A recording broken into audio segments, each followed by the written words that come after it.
একজন অ্যাক্টর তার social media হ্যান্ডেলে একটি পোস্ট করেন।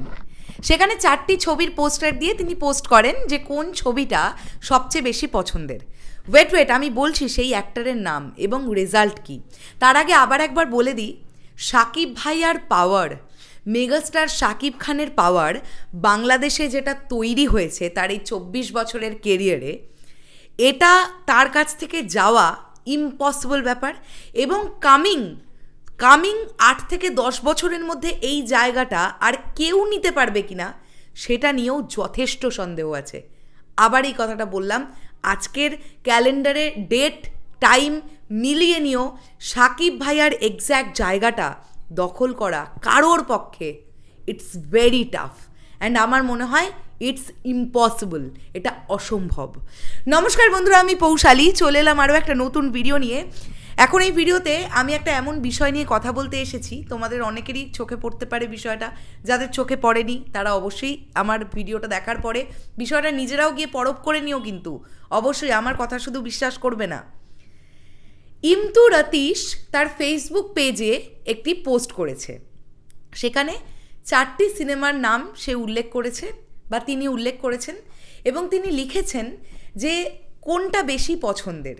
4টে সিনেমাই কিন্তু 2023 সালেই রিলিজ হয়েছে এবং 4টেই বাংলাদেশেরই সিনেমা, 4টে বাংলা সিনেমা ডেফিনেটলি।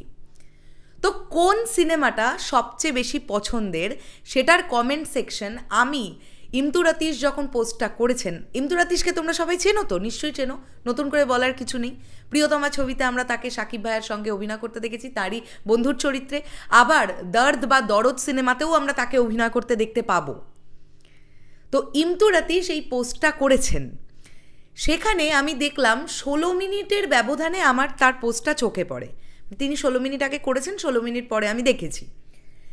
16 মিনিটে একটা পোস্টের যা লাইক পড়েছে তার থেকে বেশি কমেন্ট, এবং সেইখানে 4টি সিনেমার মধ্যে একটি সিনেমা কি থাকতে পারে তোমরাই কমেন্ট করো। যেগুলো 2023 সালে রিলিজ হয়েছে, 4টে সিনেমার নাম তিনি বলেছেন, তার মধ্যে একটি সিনেমা শাকিব ভাইয়ার। কোন সিনেমাটা হতে পারে তোমরা কমেন্ট করো, আগে কমেন্ট করো, তারপর ইমতু রতীশের পোস্টটা কিন্তু দেখতে যাবে শাকিবিয়ান ভাইরা বোনেরা। তোমরা যেটা আন্দাজ করছো, যেটা তোমাদের মনে হচ্ছে সেইটাই দ্যাটস প্রিয়তমা ছবিটাও ওই 4টে ছবির মধ্যে একটা ছবিতে তিনি অপশনে রেখেছিলেন।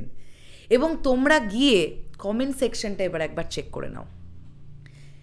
এই ছবিটা যে বাংলাদেশে কি বড় একটা মাইল ফলক ক্রিয়েট করতে পেরেছে, এটা সত্যি একটা অত্যাশ্চর্য ব্যাপার। কোভিড পরবর্তী সময়, করোনার পরে আর কি, যে মোমেন্টটাতে অডিয়েন্সকে সেভাবে হলমুখী করা যাচ্ছে না, সেই সময় এইরকম একটা সিনেমা যেটা শুধু আবেগ, যেটা মানুষের ইমোশন, যেটা মানুষকে লাস্ট 30 মিনিটস একটা সিনেমা এইরকম দুরন্ত হলে মানুষ এইভাবে দেখতে যেতে পারে, তার জলজ্যান্ত উদাহরণ হচ্ছে শাকিব ভাইয়ার প্রিয়তমা। এবং সেখানে 100%-এর মধ্যে 95% কমেন্ট করছে প্রিয়তমা। বিশ্বাস না হলে দেখে নাও, বাংলাদেশের প্রত্যেকজন মানুষ, এটা আমি যারা কমেন্ট করছে সকলে শাকিবিয়ান হয়তো নয়, নিউট্রাল অডিয়েন্সও আছে কিন্তু তার মধ্যে, যারা হয়তো কেবলমাত্রই সিনেমা প্রেমী মানুষ, তারা পার্টিকুলার কোনো হিরো বা কোনো অ্যাক্টর বা কোনো ডিরেক্টরের নাম দেখে হয়তো তথাকথিতভাবে সিনেমা দেখতে যান না, সেই রকম মানুষজনও কিন্তু কমেন্ট করছেন প্রিয়তমা। 2023 সালে তাদের দেখা বেস্ট সিনেমা প্রিয়তমা, এটা বলতেই হবে।